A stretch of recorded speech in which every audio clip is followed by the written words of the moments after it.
ఏంటంటే సంఘాన్ని నడిపించడం అంటే ఏంటి? ఏ ఒక్కరూ సంఘాన్ని నడిపించకూడదు, పురుషుడు కూడా నడిపించకూడదు. ఎగ్జాక్ట్లీ, సూపర్ ఆన్సర్ అన్న. ఇది కేవలం స్త్రీలకే కాదు, పురుషునికి కూడా. పురుషుడు కూడా ఏ ఒక్కడు సంఘాన్ని నడిపించకూడదు. దేవుడే నడిపించు. దేవుడు దానికి నాయకుడు, ప్రభువు మాత్రమే కాపరి. మనమంతా ఆయన క్రింద పని చేసేవాళ్ళం. కరెక్ట్. ఆయన మనల్ని పోషిస్తున్నాడు, ఆయన మనల్ని పని చేయమంటున్నాడు. కొందరికి వాక్య పరిచర్య అనే వరం ఇచ్చి చేయరా అంటాడు, చెయ్యాలి. కొందరికి దాని రొట్టెలు నేను మా చర్చిలో రొట్టెలు పంచుతాను, అంటే ఇడ్లీలు పంచుతాను.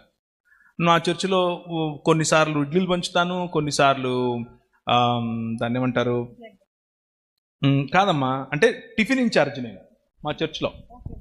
అంటే రోల్స్ ప్లే చేసుకుంటాం. ఒక్కొక్కరు ఒక సంవత్సరం ఒక్కొక్క రోల్ తీసుకుంటాం. సంఘం పెరిగే కొద్దీ అనేకులకు పంచుకోవాలి. అనేకులకు మల్టిపుల్ లీడర్షిప్ అనేదే నిజమైన నూతన లైక్ బాడీ. కరెక్ట్. నూతన దాన్ని ఏమంటారు, నూతన నిబంధన సిద్ధాంతం. Multiple leadership. ఒక వ్యక్తి, ఇదేమన్నా ప్రైవేట్ లిమిటెడ్ కంపెనీనా? కాదు కదా. నేను నిలబడుకున్నాను, నేను ఆర్డర్ ఇచ్చాను, అయిపోతుంది. నో, అది క్రిస్టియన్ కల్చర్ కాదు. అంతే. సో సంఘాన్ని నడిపించడానికి ఒక్కరు, పురుషుడు చేయకూడదు, స్త్రీ చేయకూడదు.